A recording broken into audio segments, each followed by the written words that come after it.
Hey, what's up? Welcome to episode 2, another ripping installment of Guerrilla Movie Review. Now, before I go any further, it's been brought to my attention that a lot of people don't seem to get the whole guerrilla part in the title, so I'm going to explain something to you all. Guerrilla in the Oxford English Dictionary means an irregular armed force that fights by sabotage and harassment, or a member of the same. Now, I may not be armed necessarily, but I am in a fight. I call this Guerrilla Movie Review because this is what I'm doing. I'm fighting the powers that be in the film industry. What powers? Well, I could be all mysterious and, political guru here and just say, them, the mysterious them, but I'm not going to. Why not? Well, because this isn't really political. And this is about being a fan. A fan of films that have substance, character driven plots, powerful writing behind them. In short, I'm a fan of films that don't get made anymore. Instead, Hollywood and the studios, as well as too many other movie critics out there, Gene Shalit, want you to go see the absolute tripe they call a film.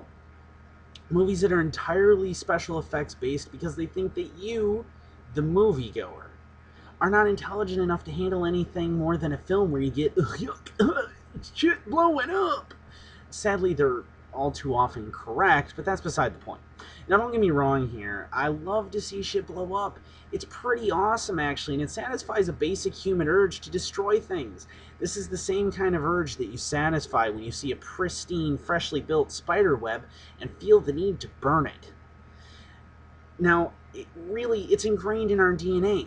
However, we should also be given substance in a film, a plot that is compelling and rich, with well-developed characters that we feel some sort of emotional response to, be it good, bad, or indifferent.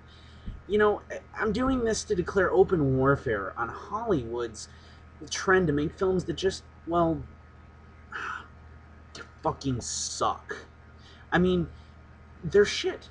They're mindless drivel, punctuated with $100 million special effects. It's the intellectual equivalent of Go Dog Go with high explosives. It has got to stop.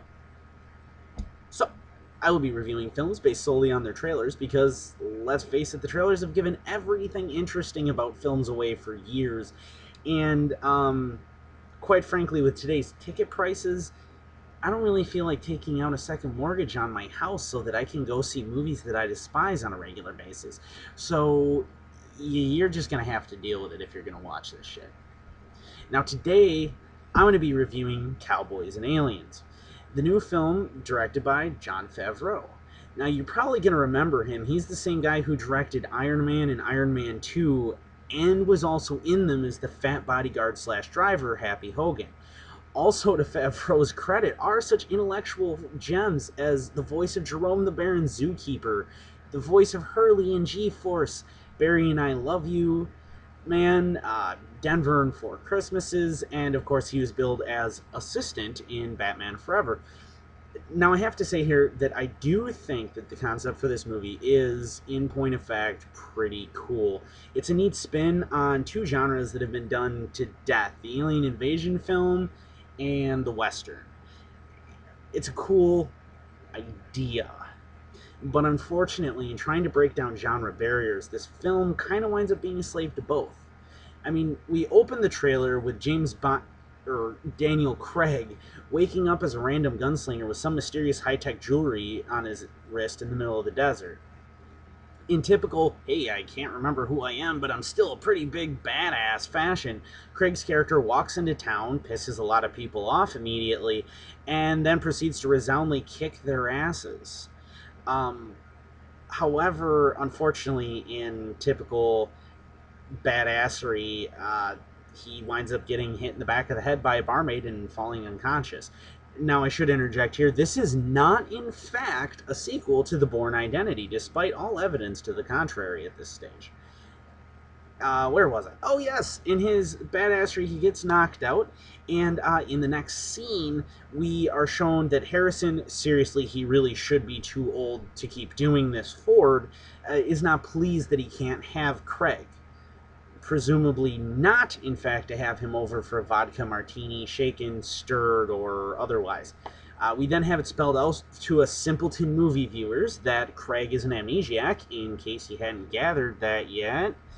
And that's actually spelled out to us by Olivia Wilde, who you might remember from the TV show House. She direly also needs to know from whence Craig doth come, if you will. Soon it's time for a dramatic lead up to the alien attack on the small western town, with the dramatic obligatory bum bums, and of course Craig's bangle bracelet starts blinking dramatically. Cut to an all-out attack on something entirely unseen before in westerns, a torch-wielding posse, and of course then shit blows up. As townspeople are kidnapped by lighted Bob Marley-esque hair extensions, Craig saves the day with his LED-equipped jewelry proving to be some sort of high-powered energy weapon. How convenient. Then some rock music starts. I know, Jon Favreau using rock music in his movies. Craziness.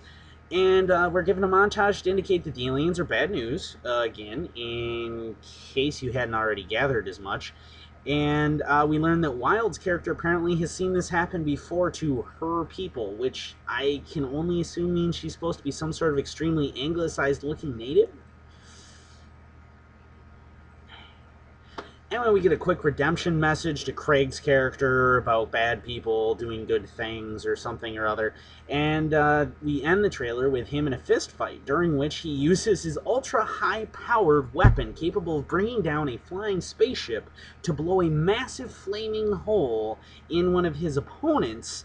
And we get an exclamation of "Goddamn" from another Iron Man alum, Sam Rockwell. Also interesting, Adam Beach is in this. As far as what I think of it, I'll probably go see it. Well, no, I won't go see it. I'll wait for it to come out on Blu-ray, and then I'll see it. But I probably won't buy it. I'll just rent